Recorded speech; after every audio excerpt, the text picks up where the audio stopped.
di lingkungan sekitar kita. Disiplin itu adalah menaati peraturan yang sudah ada di dalam diri kita atau sadar diri bahwa itu hal yang harus kita lakukan. Selanjutnya, kita wajib ketahui ada 3 di lingkungan apa aja? Di lingkungan sekolah, lingkungan keluarga, lingkungan usaha. Oke, benar. Pertama yang kita bahas adalah lingkungan sekolah.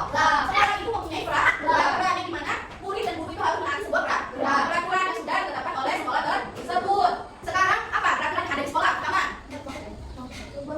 iya, membuang sampah pada tempatnya. Ada lagi? Iya, memakai seragam sesuai dengan peraturan yang berlaku. Ada lagi? Bolos itu berarti tidak menaati sebuah peraturan. Berarti dia belum mau menjadi anak yang disiplin. Kalau mau jadi anak yang disiplin, kita harus menaati peraturan. Di dalam kelas apa? Contohnya?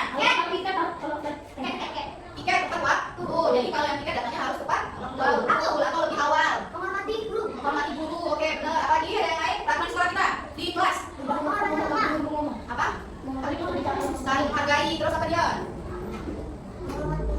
Menghormati teman. Oke, benar. Jadi saling membedakan. Apa? Iya, tidak saling membedakan. Boleh. Terus di lingkungan masyarakat itu, agar lingkungan kita terjadinya ketertiban, kenyamanan, itu harus warganya melakukan yang namanya disiplin atau menaati peraturan. Kalian kalau di masyarakat mau jadi anak yang disiplin itu harus menaati sebuah peraturan yang berlaku di masyarakat sekitar. Contohnya apa di masyarakat? Apa? Contohnya? Bergotong royong atau kerja bakti. Terus apa lagi? Saling menolong, ya sama aja gotong royong tadi. Apa? Satu lagi. Rukun sama tetangga, tidak adanya keributan atau kegaduhan, tidak membuang sampah sembarangan. Ketika kita membuang sampah di masyarakat sekarang nyaman dan tinggal sana? Tidak, tidaknya nyaman, baratnya sebuah sampah. Makanya kita diri sendiri dan kalian semua itu harus menaati sebuah peraturan yang berlaku di lingkungan sekitar. Terus yang ketiga yaitu lingkungan keluarga. Lingkungan keluarga contohnya apa? Sikap disiplin kalian di rumah apa? Contohnya?